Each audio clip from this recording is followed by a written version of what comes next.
I'm Donald Eubank, co-founder of Read the Air, a sustainable business advisory firm here in Tokyo, and co-author with Trista Bridges of Leading Sustainably, The Path to Sustainable Business and How the SDGs Changed Everything. I'd like to thank the organizers of the World FinTech Festival for choosing the theme of Impact FinTech and giving us the opportunity to bring together this panel on how data will drive the impact revolution. I'm joined today by Anita Varshney, Donato Calace, and Karl Richter, who will introduce themselves in a moment. I'd like to provide a quick introduction to our subject first by imagining a Venn diagram of three overlapping circles: finance, sustainability, and technology. And we're at the middle where they converge with Impact FinTech. So what do we mean when we say impact? The Impact Management Project, which is a forum of 2,000 practitioners ranging from investors, asset owners, and foundations to international organizations, policymakers, and NGOs, has defined impact simply as a change in positive or negative outcome for people or the planet. And to take it a step further, the Global Impact Investing Network, or GIN, says that impact investments are investments made with the intention to generate positive, measurable, social and environmental impact alongside a financial return. And while we're not specifically talking about investing in this panel, I bring this up because in sustainable business circles and investing circles today, there's almost always a business case available that pairs good actions with profitability. Impact is important because, as we see it, impact is the bridge from ESG screening to the achievement of the SDGs, the United Nations Sustainable Development Goals. And ESG started with investors, and it's now becoming a tool of for business managers to make decisions around strategy and operational planning. But the practice of doing so is notoriously difficult, from collecting right data to structuring it with appropriate frameworks to understanding what the data is telling you. Add to that the field of sustainable accounting is fractured and continually evolving, and frankly, you have a right mess. So then, will data solutions, AI and other technologies, create clarity in these new realms of accounting and decision making and improve our ability to achieve impact? We'll discuss here through the lens of technological solutions how this field is rapidly evolving and the standards that regulators are grappling with, in particular around this idea of impact that companies and investors are trying to understand when it comes to how their activities affect society. We'll look at the solutions that Anita, Donato, and Karl are working on for collecting and analyzing data to simplify reporting and disclosure and to guide strategic decision making. To conclude, with apologies to Mark Andreessen, I'd say that what we're seeing is that not only is software eating the world, sustainability is taking a big bite as well. And we said these two fields coming together in the data management and insight solutions that we're going to look at today. So Anita, Donato, and Karl, can you each introduce yourselves and give us a description of what you're working on? We'll start with you, Anita, and then Donato and Karl. Thank you so much for a great introduction. I'm very happy to be joined by some amazing panelists tonight at the festival. I'm Anita Varshney. I work at SAP. My work is focused around driving sustainability strategy with our SAP S/4HANA, which is our core products that we are bringing to our customers. Previously, I have been involved with the SDG Ambition project with UN Global Compact and Accenture, where we also talked about how companies are going on their sustainability journey, the challenges they face, and how companies like SAP and other standard bodies can help them in achieving the sustainability targets. So I'm excited to be here and excited to join you all. Thank you.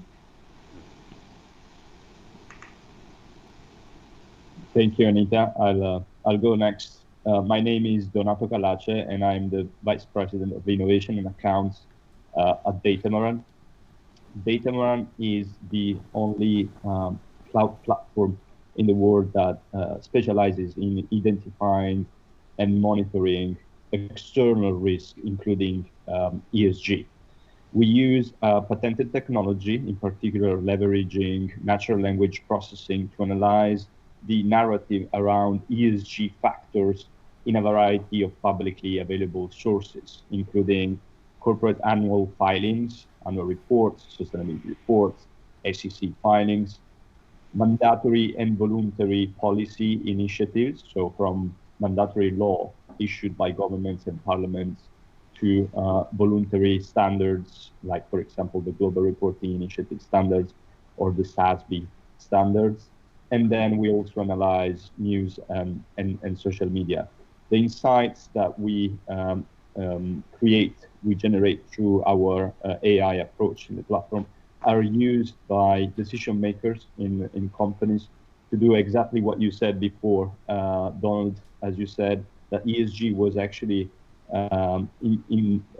started by investors, and now we see that progressively is being used as a tool by decision makers in companies to take more responsible decisions and build more robust strategy. That is actually what we work on with our solution. Pleasure to be here to discuss these trends with you today. Thanks. And Karl?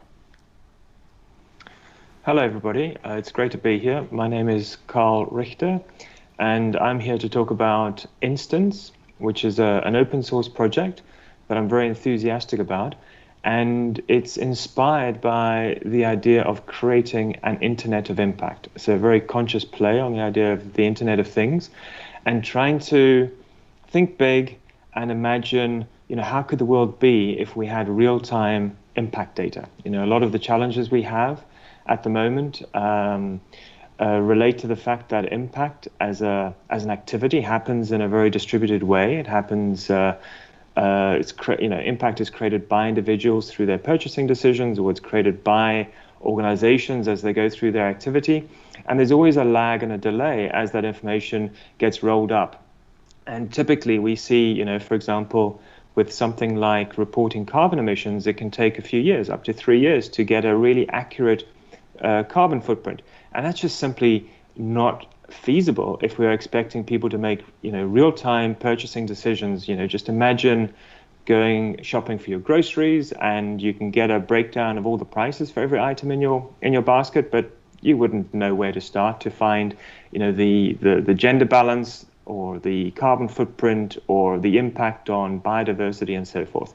So we're very inspired by a new generation of web protocols that are being led by Sir Tim Berners-Lee, who founded the web way back when in 1989.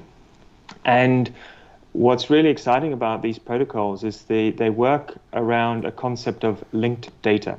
And that really flicks the paradigm so that we can start accessing data at source, and we can really start working with the web as a much more powerful resource. And what we're trying to do as an open source project is promote the idea of these general purpose technologies to help us with impact. So think about the transition from fax machines to email. It was a paradigm shift, but the reason why email took off is because it's an open platform and it's an open technology. And I'll maybe pause there, and I'm sure a lot of the other detail will come up in the questions. Great. Thanks for your introductions, everyone. And yes, please, I hope that you can tell us more about your solutions as we go through the questions. I have questions that I'm going to direct at each of you, but if anyone has a comment they want to follow up, please just jump in. I'll start with you, Karl, because you've been in the impact field, I believe, longer than any of us. So I was wondering, I gave a simple sort of introduction to what we mean when we say impact, but could you explain a little bit more of your perspective, which I think is a little bit more complex, and then also talk about why, with Instance, you identified one of the problems as being an unwillingness of data owners to share their impact data with platforms and with just publicly. Yeah. So I find giving impact a very specific definition really difficult, because I've worked in private sector and I've worked consulting for organizations like the UN, exposed to foundations, development finance organizations, also working with people who spend their lives investing in listed securities. And for every single one of those groups, they need a slight variation on the idea. And so I start normally and I also lecture from time to time. So in the lecture work that I do, I start with a very high level definition and define impact as really a broad way of categorizing non-financial value. And that, I think, is quite a fundamental shift. For example, if we think about the fundamental theoretical framework of finance, we know about financial returns, we know about financial risk, and what we're introducing is a separate third theoretical pillar, as it were, economists have often referred to externalities as things that are outside the calculations, and what we're trying to do is bring those into the calculations. And then for many people, we do need a very specific definition. We need to think about how our economic actions affect specific people, specific stakeholder groups. So that's groups of the population, or it could also be specific ecologies and parts of the environment. We can get very, very specific, and we can talk about things like having intentions and purpose and having deeper mission. In other words, these aren't just accidental things that happen alongside our day-to-day business, but this could actually be, the reason or one of the main reasons for actually doing a certain business activity. In terms of the challenges, I think it's complex, because a lot of people will say they want to share impact data, but they don't know how. They don't know how because of cultural barriers, organizational barriers. They may say, well, if we share impact data, we'll need all of our competitors to share impact data, and if that happens, yes, we can do it. There might also be technology barriers.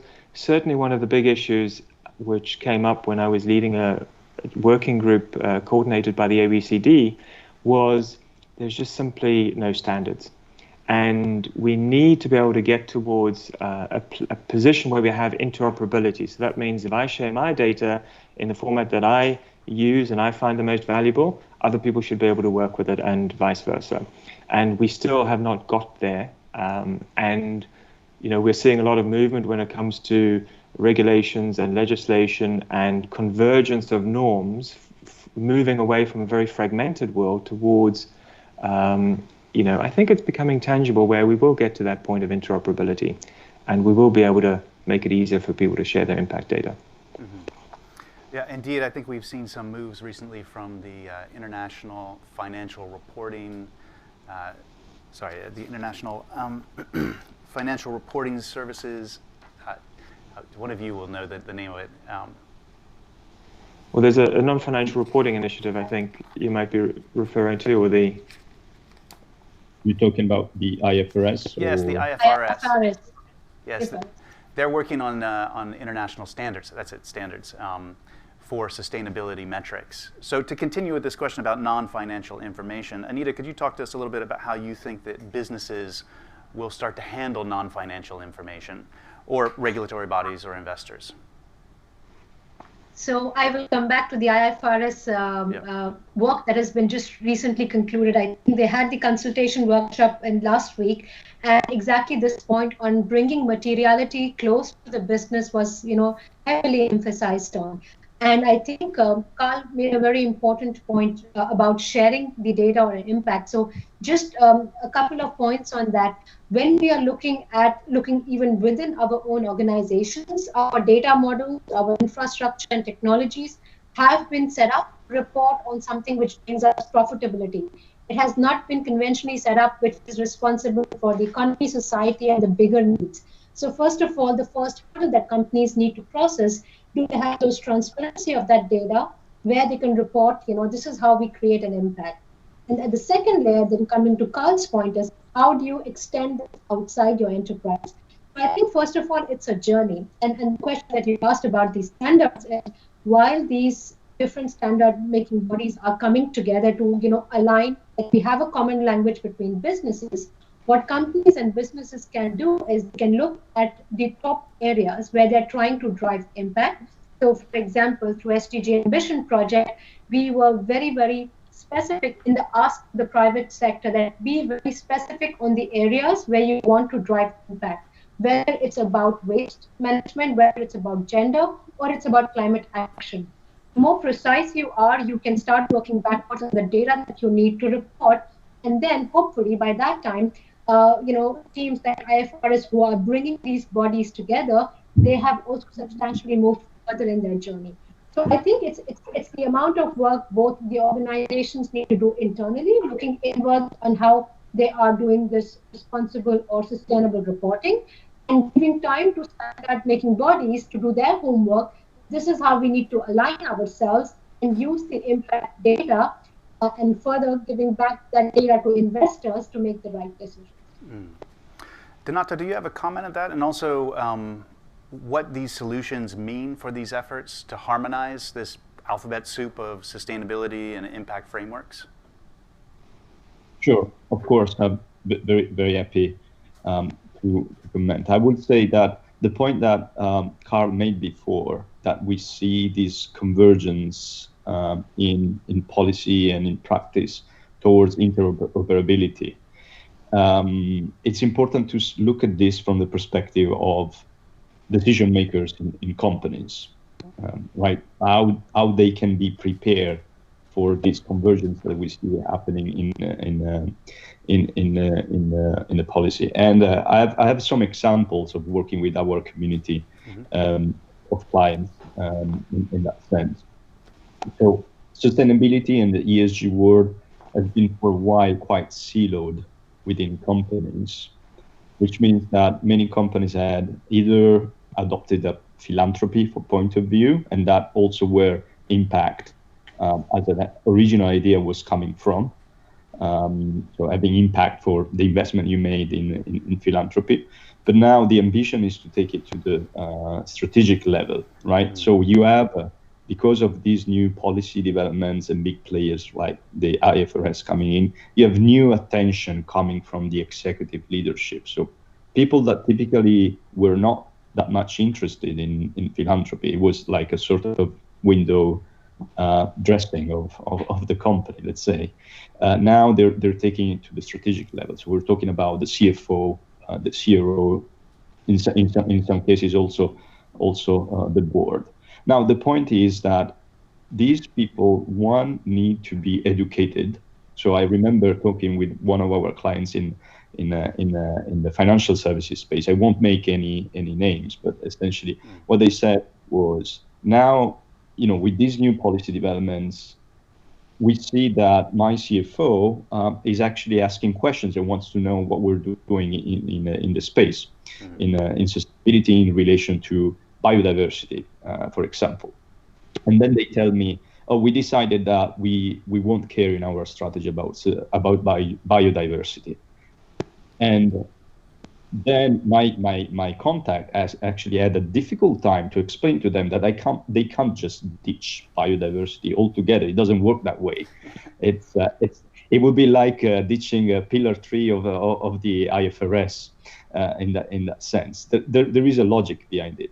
So the first challenge is educating the executive leadership to really understand what are the mechanics and the logic behind these kind of decisions. And the second is bringing them evidence to demonstrate that the strategic decision can be taken with robustness, with credibility.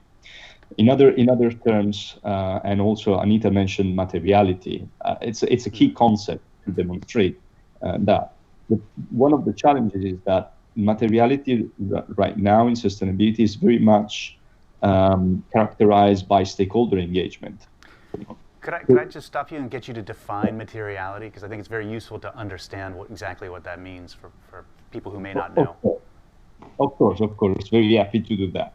So materiality comes from accounting and auditing. So originally is an accounting principle. I would say, just to keep it not very technical, but very, very practical, materiality is the principle that defines that information that is able to influence the decisions of stakeholders. Then you can find many different nuances across the different standards, from IFRS itself to the Global Reporting Initiative, SASB. They have all the different nuances of materiality. But the key idea is that material information is able to change the mind of a stakeholder in relation to a company.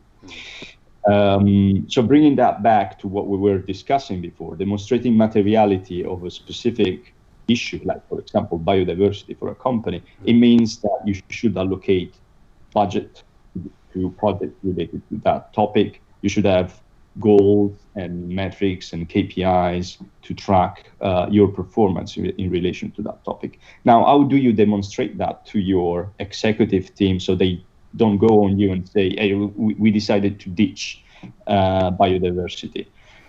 Typically, the way companies have done that is through stakeholder engagement. So basically, they went out and spoke with the NGOs, with the employees, and gathered evidence in that sense. But often we are seeing that is not enough for a simple reason. The language that the executive team speaks is very different. And in a way, they already expect when you engage with NGOs that they have their own agenda. Chances are is that if you're talking with a human rights focused NGO, that NGO is going to tell you that human rights are paramount for your business. So their perspective is a bit subjective. Now, how do you bring evidence that is actually compelling to convince your executive team? That is the new challenge that these convergence towards interoperability is bringing to the table. And there are many different ways to do it. One way is, analyzing all these trends in policy, in reporting, in news and social media that are coming up, analyzing them systematically. This is what we do at Datamart. When we work with our clients, the platform gives them evidence that a specific topic should be on their radar because X amount of CEOs mention that topic in their CEO letters. There are X amount of companies indicating that as a risk factor in their SEC filings. There are X amount of mandatory regulations with penalties and fees on that specific topic. So it brings a much more credible base to determine why a certain topic is material. And just to add a small point on that, the way we've also tried to do this is through the products and the services that the organization is selling. So if you are into software, in the cooks and the drinks, right? You don't really care about the amount that you invest in the plastic straw. So that's a very small financial impact. But what happens that if that straw ends up in the ocean and the backlash you get from your customers, right? So things that, you have to look through a lens of what you are selling via products and services and look the kind of problems, the impact that you're driving and the risk associated and if those things are seen, the backlash. So taking it back to the core of business often helps, bring more clarity in, the top areas of focus where you can drive the stakeholder, the customer relation, and also get in line with what the policies and the regulatory standards are doing. So I think the closer it is to your business strategy, the closer you make it, the centerpiece, the more impactful, I would say, and results would be. Anita, you also had some thoughts on what would happen once these regulatory standards start to harmonize. What happens next? Would you like to comment on that? Yes, it was actually one of the questions asked in the consultation workshops, and even they were wondering that what happens tomorrow magically, all these standards speak the same language. So would the businesses be responsible overnight? I don't think so. And it goes back to the fundamentals of how businesses have been running in so many days, so many years, right? We have programmed ourselves to deliver on profits. And that's how our data models, our business processes, that's how we are designed. We have been designed to exploit the planet. Now, even if there are standards and their regulations are ready, businesses are made of people. And I think Donato mentioned that the education, right? So it's very important to see who are these business process leaders, who are these CXOs sitting at the middle management who really understand the process and can they make changes so that once the standards are all aligned, we can report the impact through the services they are selling, the products they are selling. So I think it comes back to, we have to change how our organizations are structured, how we assign roles and responsibilities to people and have a more impact kind of, outlook into it. And it's so as to say, I think we use the purpose democratization. So the purpose cannot primarily sit at an executive level, but it comes down to the business level where they see that through their individual actions, this is how they contribute to the metrics. And this is why it is important for them to drive the businesses like that, right? Because if this mindset is not there, our frameworks can all be aligned, but our people are not showing the commitment to deliver to them. So I think it's work needed on both the sides, and I think more heavy lifting on the business side to be clear and how they achieve this journey, and how do they, educate their teams to deliver on these targets. Okay. Karl, in terms of what we need to do to make progress on this, what do you think needs to change sort of in the regulatory environment and also in say, business culture? Yeah, and I think that to maybe preempt the answer, these changes are happening.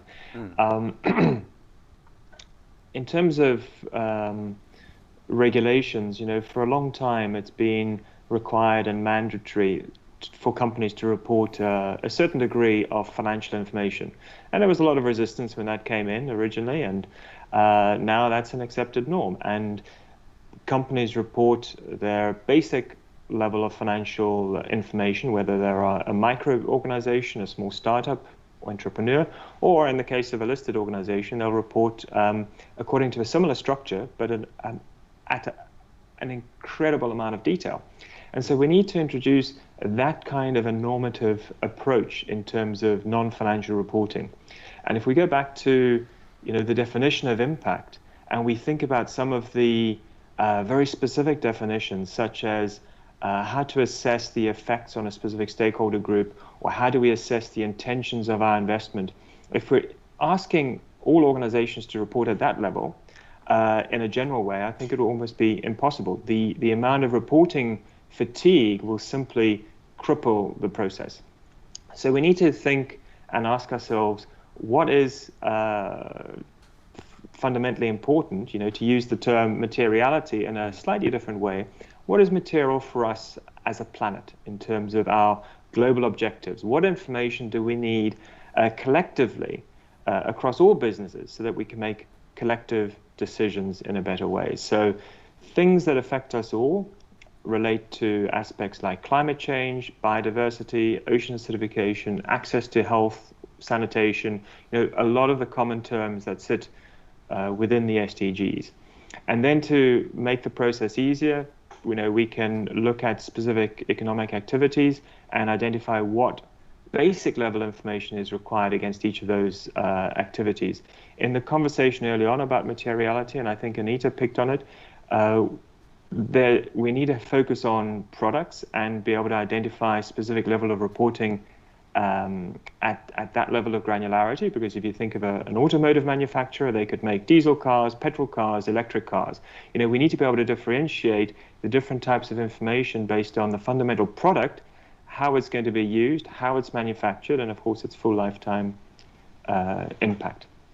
And what is exciting is that we are seeing those norms evolve and establish. And when it comes to organizations and businesses,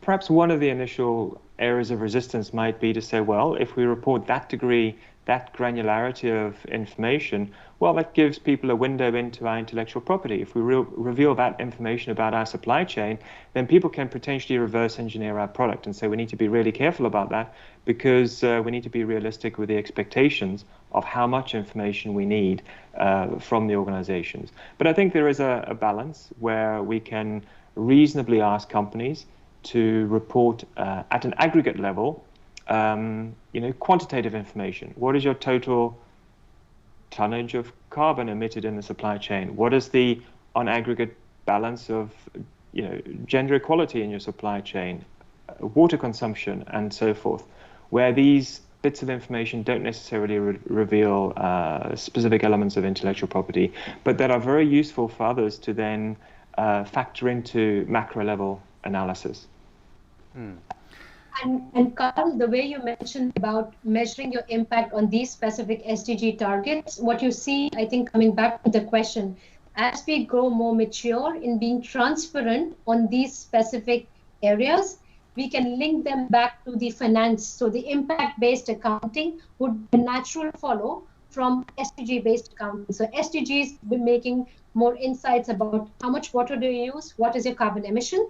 And at the next level, where where teams like VBA, Value Balancing Alliance, they're bringing those insights and making them very relevant and bridging the gap between financial accounting and SDG accounting. And that's where we would look more and more companies doing integrated reporting. That's where I definitely see would be the right kind of future which private sector wants to head into. Yeah, I want to talk a little bit more about this idea of how these platforms can advance the SDGs achievements. Does anyone else want to address what it is in particular about a technological solution that actually makes it easier to make progress on the individual targets? I can give it a start, and Karl and Donato, please feel free to take over. Fundamentally, first thing I think is that you have to be clear about the journey. What is the process of going and measuring on those impacts? And I think even before you get to the technology question, the question is, what are you trying to measure? How does the value come out of your products, services, out of your core business strategy? And then where does that data lie? Is it within your enterprise or is it outside across the life cycle? In the beginning of the panel, Karl gave a very good example on carbon emissions, right? There is some amount of data which is outside our value chains, which does not have any IP, but it would fundamentally help the ecosystem to share that kind of data. So I would say encouraging sharing of data externally where it does not have any IP to move the industry per se forward in being more sustainable.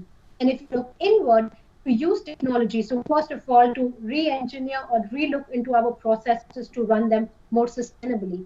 Or once you have those data insights, to really see that, this is how I need to use AI, machine learning, or other emerging technologies to solve that challenge. Now, what SAP is doing is, of course, we are at the heart of supply chain. So we do understand that's where we own the radar of the transaction, of these companies. But with SDG Ambition, when we had this outside-in view with UN Global Compact, it was very clear to us that even though the CEOs are absolutely clear that they want to go behind the SDG targets, the middle management still struggles on the how. And that's where we talked about the approach with SDG Ambition.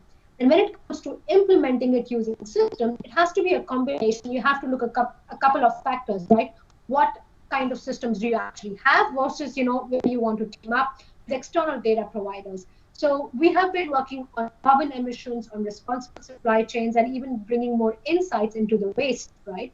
But for most of them, we have to remember the externalities which are playing in, which are into play, and how do we creatively work with different partners, either our implementation partners or technology partners, to really drive the transparency in data. And only then, I think, together as an industry, we would be able to kind of pivot and do just a marginally bit better. So I think those were my thoughts on this question.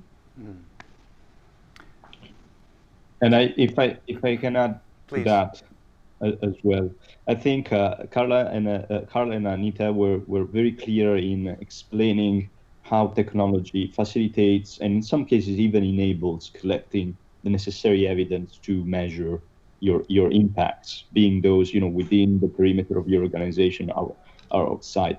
But there is also another challenge that I would say it's sort of implied, so it's less visible, but it's still there.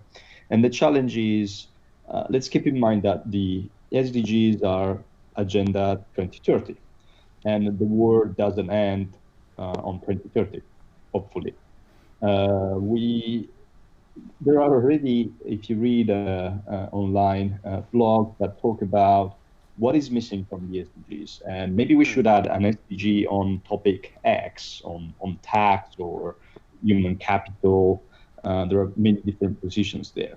This is a reflection of the fact that the ESG word or sustainability word, whatever label you want to use for this, is a sort of evolving landscape with always new aspects emerging.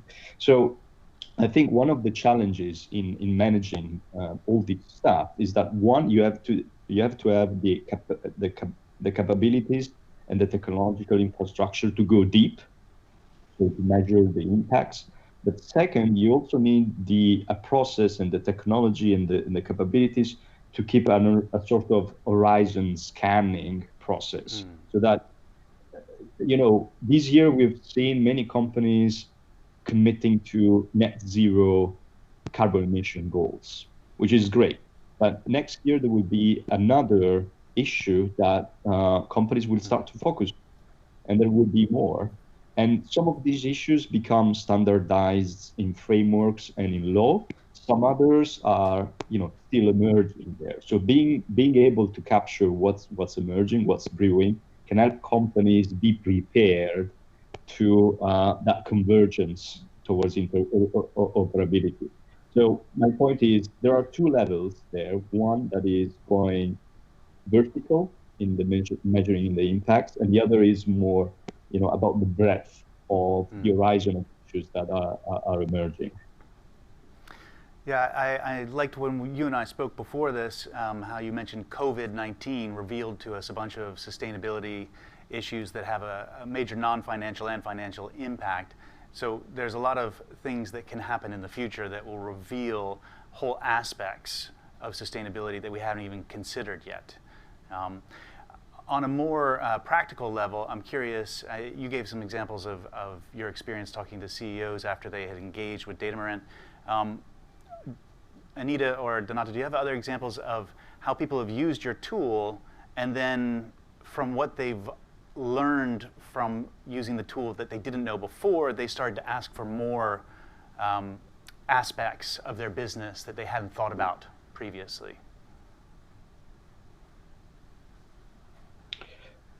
I'm happy to go first, Anita.